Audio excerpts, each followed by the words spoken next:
I count it an honor and a privilege and a pleasure to be invited to come back and enjoy with you and join with you in the missionary seminar that is occupying your time during this summer session.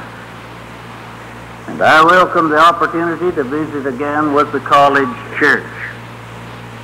Our time is limited, and I want to address myself immediately to the subject that was assigned me, and I want you to know to begin with that it was assigned me.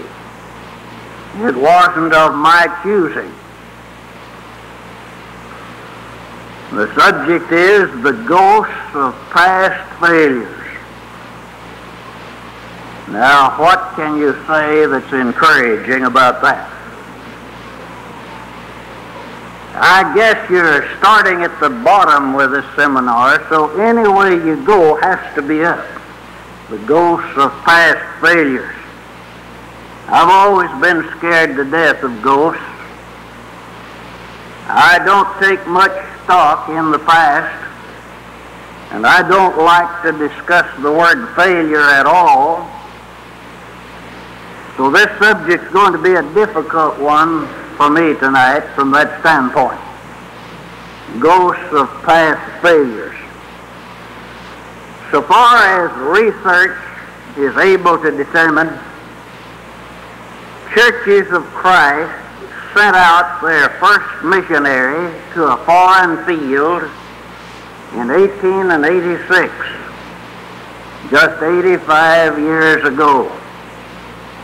He was a Frenchman named Delaunay, who with his wife went to France and died there 6 years later. No trace of his work has ever been found. Then in 1889, John Laroute was sent to British Guinea, and he stayed 17 years and disappeared. What became of him, nobody knows. And no trace of his work remains. Azariah Paul was sent to Turkey in 1889, and he stayed 4 years. And all traces of the work he did in Turkey have long since vanished. Strother Cook was sent out in 1891 to Nigeria. And Brother E.S. Jelly was sent to southern India. Cook stayed 16 years and came home. Jelly went over to the denominations. And all traces of both of their works have completely disappeared. Between 1892 and 1897, Carmen Hollister, Lucius Scott, J.M. McCaleb, Ladusky Warlick, Eugene Snodgrass, Ariel Pruitt, Alice Miller, Nettie Kramer, and Otassa Figimura were sent to Japan. And all traces of all the work that all of them did has completely disappeared, with the exception of that of J.M. McCaleb. John Sheriff went from New Zealand to southern Rhodesia in 1896. He lived there till he died and left a thriving work which continues to this day. John Karagusigin went to Cyprus, and John Boyes de Hemis to Crete in 1897. Karagusigin stayed 4 years, and there isn't any record of whatever became of him. And Boaz Johannes disappeared likewise, as did all traces of any of the work that he did. C.M. Wilmot and his wife, Mrs. Rutherford, Rich Watson, and another whose name we do not know, went to Mexico in 1898. 3 of the 4, and possibly 4 of the 5, died that same year. Also going and returning in the same 12-month period were Irene Watson, Matt and Leela Womack, Mr. and Mrs. Henry, and Mr. and Mrs. Davidson, and Mr. and Mrs. Kendrick. All traces of any work they did has completely disappeared. These are all of the missionaries that were sent out by churches of Christ prior to 1900. And the only surviving trace of any evidence of any work that any of them ever did is a little in Japan, left of the McCaleb work, and a fairly strong work in Rhodesia, which has survived sheriff. Ghosts of past failures. In 1906, there was a separate census designation made in the United States between the Christian churches and the churches of Christ. The missionaries mentioned up to this point were sent out by churches of Christ, for there were no Christian churches prior to the fight over the use of instrumental music and other things. But when the census designation was made in 1906, churches of Christ were down to 12 missionaries. And in the next 33 years, up until 1939, that is the beginning of World War II, churches of Christ sent out 143 missionaries, and this figure includes their wives. And of that 143, 113 of them returned home, or else died on the field, or defected to some denomination by the end of 1939. 8 of the number had left us to fellowship with the Seventh-day Adventists, the Christian church, or the Pentecostal churches. Ghosts of past failures. This is mission work, all of it, among churches of Christ up to the beginning of World War II, relatively recent time. And these are tragic case histories. Not long ago, I visited in the bookstore of Virgil Smith in São Paulo, Brazil. Virgil Smith and Orla Boyer were both graduates of Abilene Christian College in 1927. They went to Brazil immediately to do mission work. They both went over to the Pentecostal church, and Boyer wrote 40 books, which are used as standard texts on how to do it among all the Pentecostal churches of the world. Virgil Smith told me that he had personally, with his own hands, baptized over 100,000 people.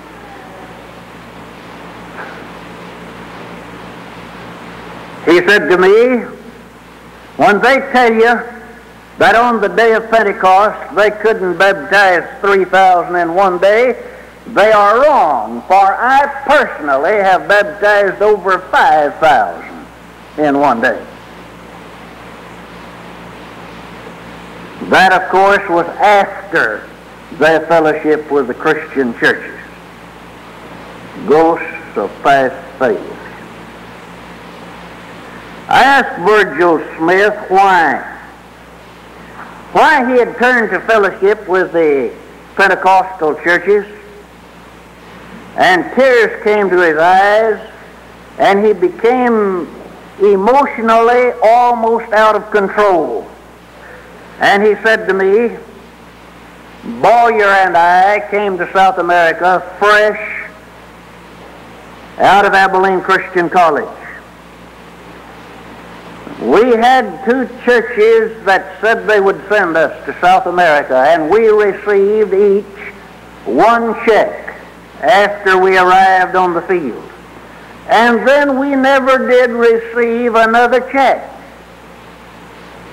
We didn't even receive a letter saying this will be your last check. There just wasn't any other communication. And then he said, we almost starved to death. He said, we ate garbage out of the people's garbage cans behind their houses here in the city of São Paulo.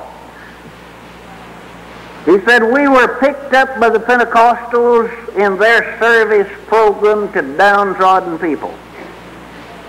He said they literally saved us from starving to death, and they nursed us back to health. He said, is it any wonder to you that we are now with the Pentecostals? Of course, I realize there is always another side to most any coin. And I realize that a report like this is probably highly prejudicial. And yet the essential facts in it are probably true because they have been repeated over and over and over again in the history of our short 85 years on the mission fields.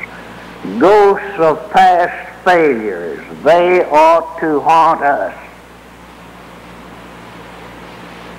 It isn't enough to say that these missionaries that went to the Adventists, the Pentecostals, or the Mormons were weak and they should have known better. I am thoroughly persuaded that the fault was not all theirs. Not long ago I was reading in the Christian Standard, which is the leading publication of the independent Christian churches, about the opening of the cornerstone of Campbell Hall. Get that word. Campbell Hall. On the university campus of one of the teacher colleges in the state of Oregon. I read about the reading of the documents that had been deposited there in 1871, soon after the Oregon Trail had opened and settlement had begun. Faded though they were still legible. And of course the Christian church, as it always does, was claiming credit for the work done in Oregon in the 1870s. There was not an instrument in any of the Oregon churches in 1870. They didn't have a single missionary society out there, and they didn't believe in Oregon the things that produced a divided fellowship around the turn of the century. And so these were not Christian churches by anybody's standard. They were churches of Christ. They were churches that occupy the same ground that you occupy. And it may surprise you to know that the first 27 churches established in the state of Oregon were all churches of Christ. And that at one time they operated 3 Christian colleges in the state of Oregon, one of which was this college which has now become one of the state teacher colleges in Oregon.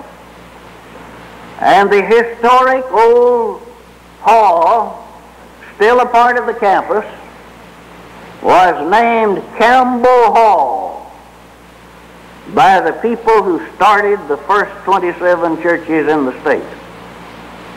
Now the only trace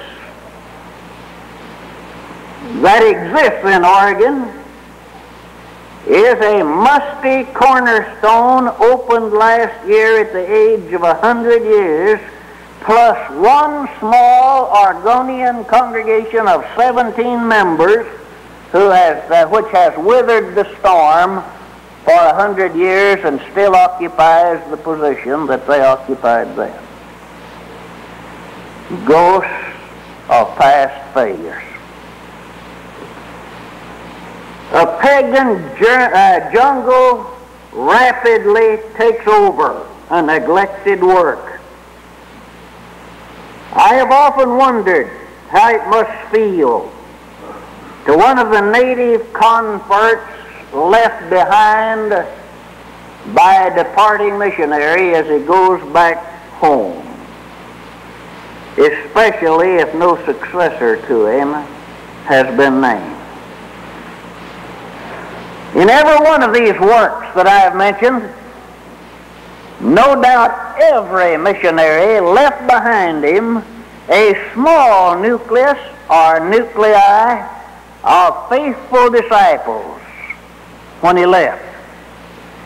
Doubtlessly, they struggled for a while, but a flickering flame in a sea of mighty darkness grows feeble when the pressures come, like the waves rolling in from the sea.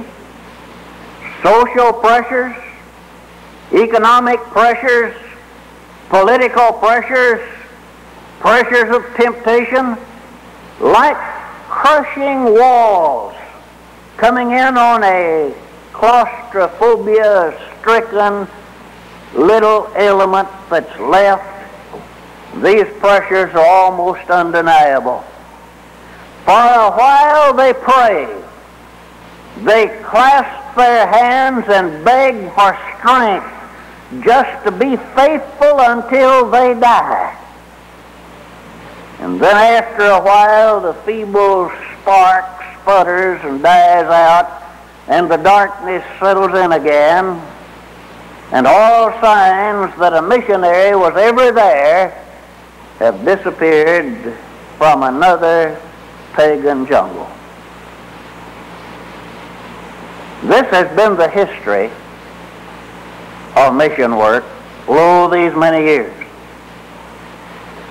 The other day I was on the campus of Fuller Theological Seminary, and I was listening to a speech made by the president of Korean Christian College, a Presbyterian school in Seoul, Korea.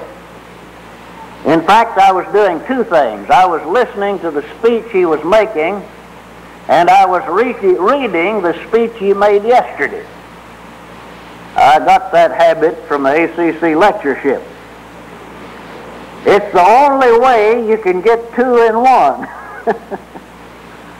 But I was reading a lecture that he delivered yesterday.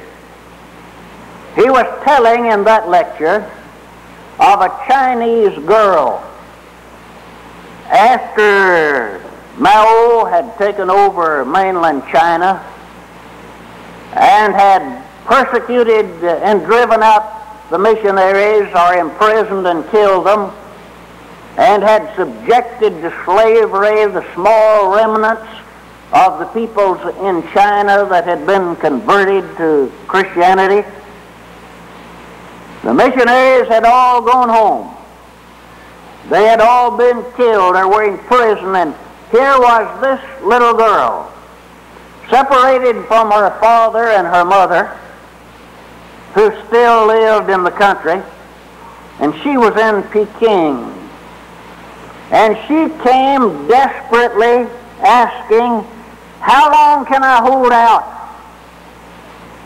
Pleading, give me strength, O Lord, to hold out against my schoolmates that make fun of me.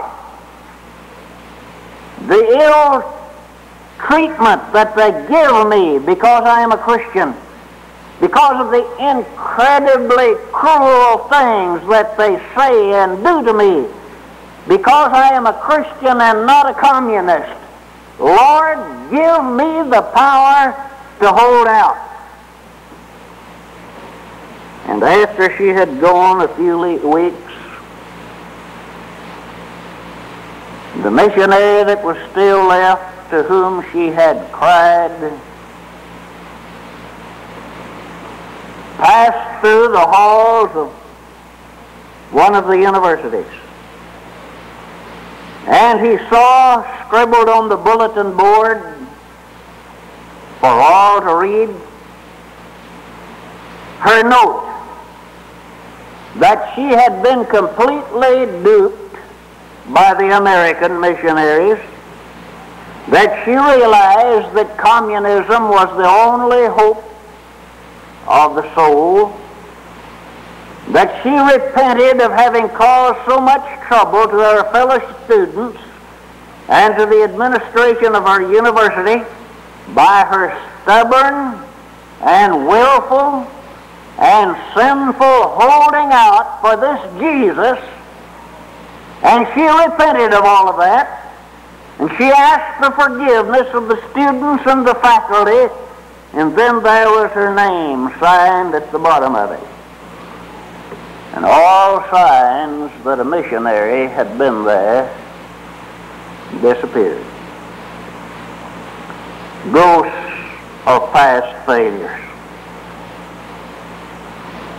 If I could list 2 or 3 causes why missions fail, it would run something like this. Number 1, the zeal of those who want to go is not always matched by the zeal of those who are willing to send.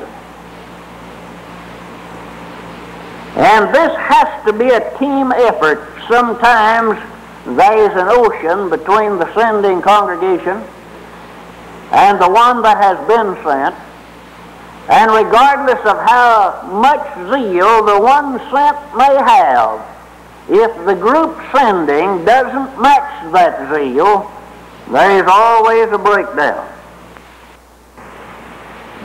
Too many of our mission efforts result from somebody saying, I want to go, and will you send me? And the folks at home said yes. More because of the urging of the one who wanted to go than because of any sense of personal commitment or of personal responsibility on the part of those who are going to send. Too often the missionary is a one-man promoter of his cause to the country to which he is going. Second, a lack of cultural knowledge on the part of those who go causes a breakdown in many of our mission works. There is a great need for prospective missionaries to be trained in cross-cultural relationships. And right now I want to put in a plug, a commercial, for any of our colleges, anywhere in the country, who are carrying on a missionary seminar such as the one being carried on this campus this year in an effort to rivet the hearts and the minds of prospective missionaries upon the fact that they're going to be foreigners in a culture about as completely foreign to them as a culture can be, and circumstances about which they know so little and are not able to really learn too much. I think it's much better to find out in such seminars as this one whether one is fitted for mission work in a difficult field, because it's much better to fail and to flunk out in a missionary seminar such as this one than it is to buy a boat ticket and raise $10,000 and travel all over the brotherhood, lay out your car and go spend 3 months on a foreign station and then flunk out. A foreign culture loses its luster quickly. Underscore that. A foreign culture loses its luster quickly. And you don't know what homesickness is until you have experienced the homesickness of a missionary among a people whose language he can't understand, who can't even ask the time of day or buy a potato or find the way to the center of the city. It's worse than seasickness. And seasickness, you get to where you're afraid you won't die. And missionary homesickness is 2 steps below that. In the third place, and I think this may be the weakest spot in all our mission work, that is the lack of knowledge and know-how on the part of the sponsoring congregation. An eldership in a Central Texas church can hardly sit here in Central Texas and never visit a mission field and be a dime's worth of good when it comes to furnishing advice to somebody on a foreign field, fraught with all of the foreign problems that they have. I go to bat every once in a while for a missionary who has gotten crosswise with his sponsoring congregation.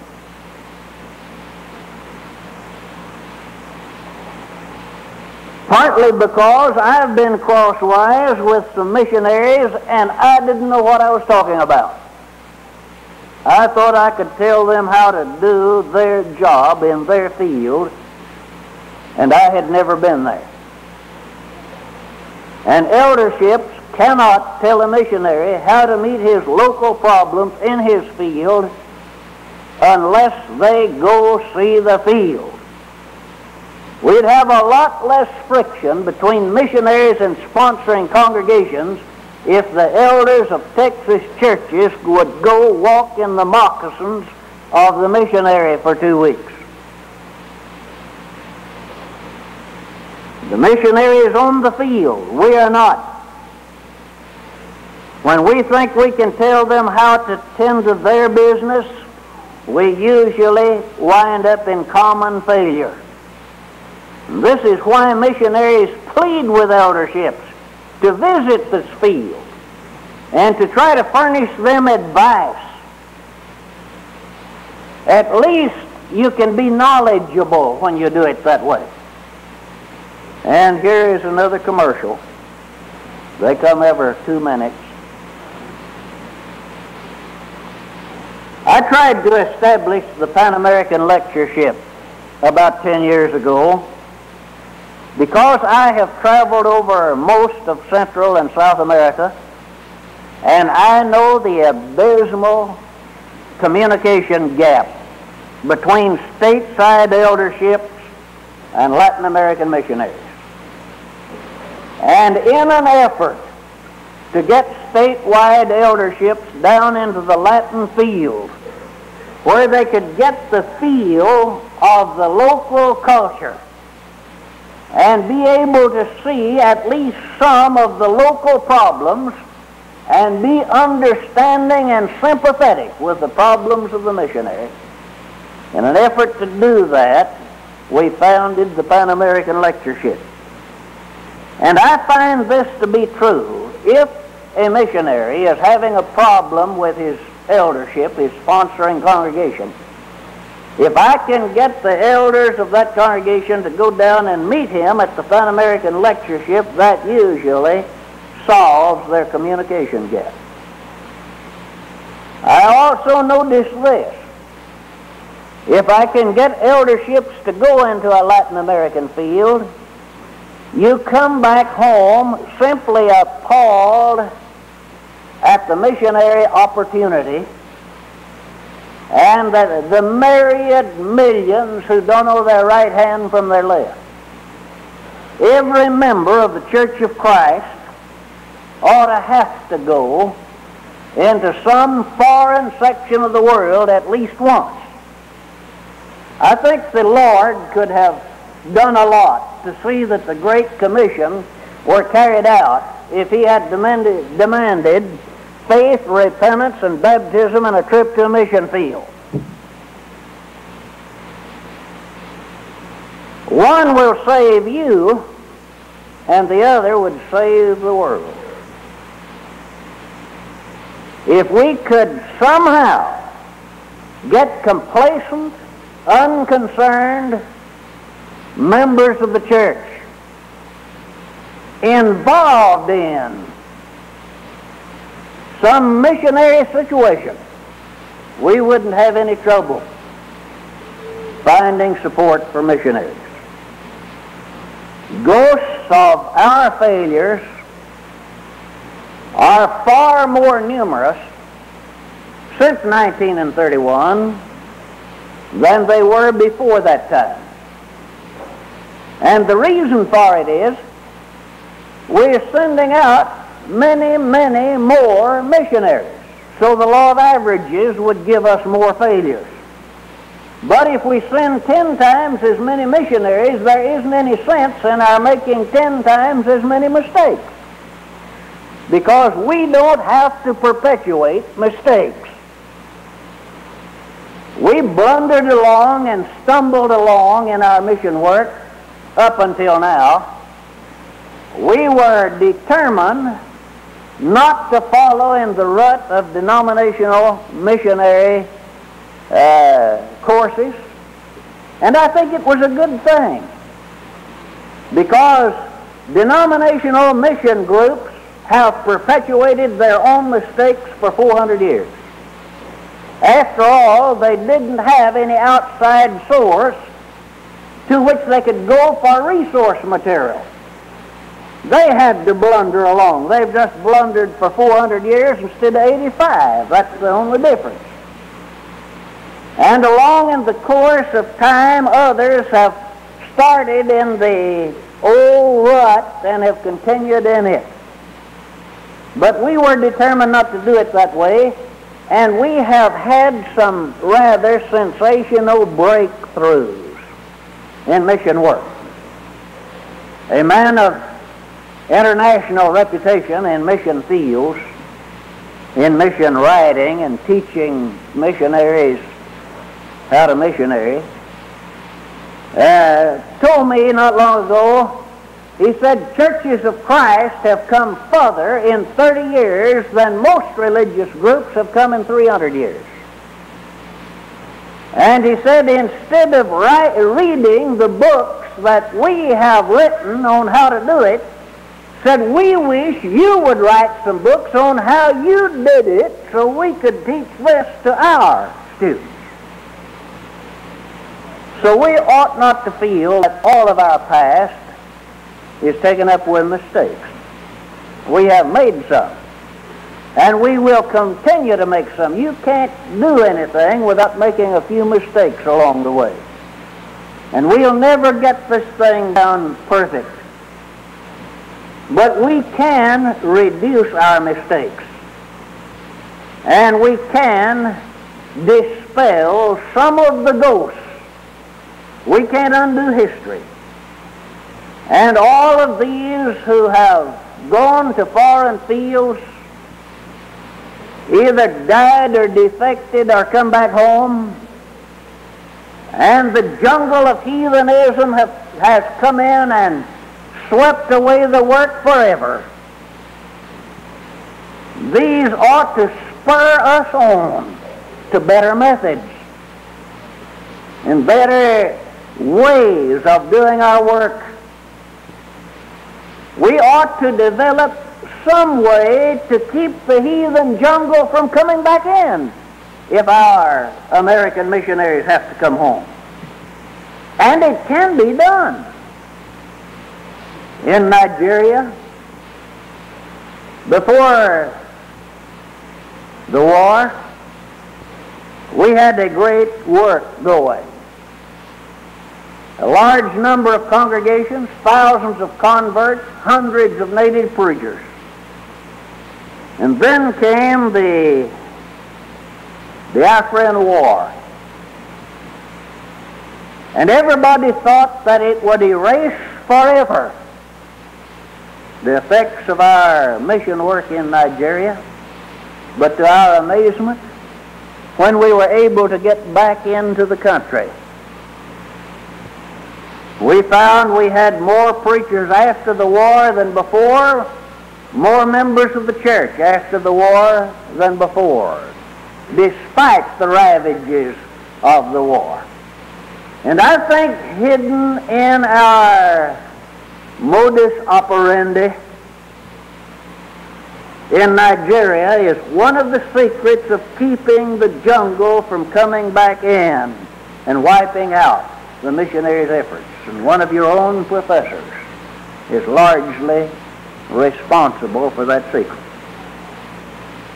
And those of you who are studying here in this missionary seminar, I think you're going to get some of the secrets of how to keep the waves from washing out the marks you make in the sands of time on whatever shores you may work. These ghosts of past failures, while they ought to haunt us, ought not to discourage us to the point of causing us to turn back. Our time is gone. We're singing the verses of an invitation song tonight for the benefit of any man or any woman, any responsible person whose life is not right with God, for whatever cause it may be. Will you respond by coming down to the front while we sing this song together?